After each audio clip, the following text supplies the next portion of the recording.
ዶክተር ሰሞኑን አይ ለአንድ ሳምንት ያስለኛል ያለው። ኦ you mean coughing? ምንድነው ደግሞ እሱ? የምን ኮፊንግ ነው?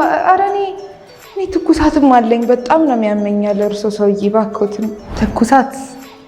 ኦኬ that's called fever። ምንድነው ደግሞ ፊቨር? ሃይ ፊቨር፣ ሎ ፊቨር? ኧረ እኔ ስውጥም ያመኛል ያለው። ይኸው ቶንሲል ነው መሰለኝ አላውቅም። እኔ መፍትሄውን ብቻ ንገረኝ። ቶንሲል። sore throat. You mean sore throat?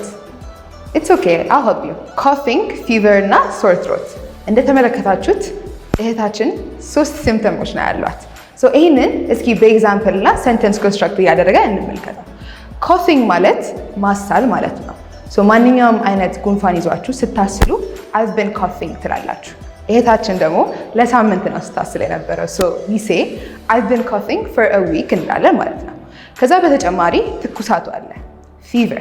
She also has fever ማለት ነው። በመጨረሻ ደግሞ ቶንሲልን ምን እንለዋለን?